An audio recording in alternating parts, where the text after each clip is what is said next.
Iran ও আমেরিকার যুদ্ধ নিরসনে দীর্ঘদিন ধরে মধ্যস্থতাকারী হিসেবে ভূমিকা পালন করে আসছে পাকিস্তান।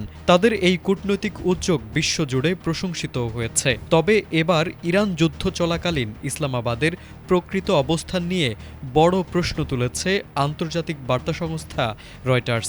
18 মে প্রকাশিত এক বিশেষ প্রতিবেদনে রয়টার্স দাবি করেছে, মধ্যস্থতার আড়ালে সৌদি আরবে বিপুল পরিমাণ সেনা ও সামরিক সরঞ্জাম মোতায়েন করেছে পাকিস্তান।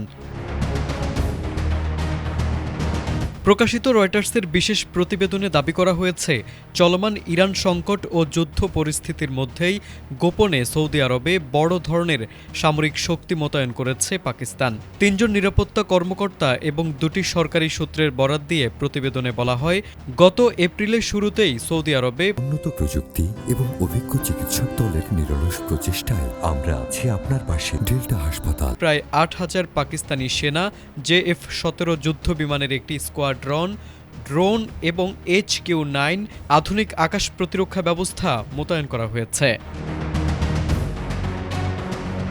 রয়টার্সের তথ্য মতে, সৌদিতে এই বিপুল পরিমাণ সেনা ও সামরিক সরঞ্জাম মোতায়েনের সম্পূর্ণ অর্থায়ন করেছেন বাদশাহ সালমান নিজেই। তবে যুদ্ধাস্ত্র ও প্রতিরক্ষা ব্যবস্থাগুলো পরিচালনা করছেন পাকিস্তানি সামরিক কর্মীরা। ধারণা করা হচ্ছে, গত বছর হওয়া একটি দ্বিপাক্ষিক প্রতিরক্ষা চুক্তির অংশ হিসেবেই ইসলামাবাদ এই সিদ্ধান্ত নিয়েছে।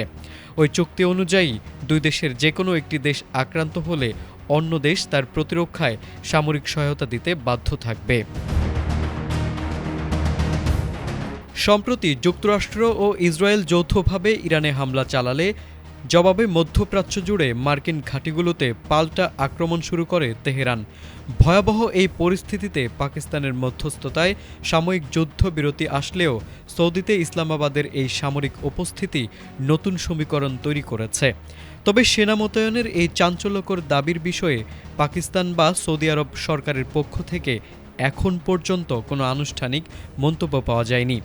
রয়টার্সের এই প্রতিবেদনের পর তেহরানের প্রতিক্রিয়া কী হয়, এখন সেটাই দেখার বিষয়। তারেক আজিজ, ATN বাংলা।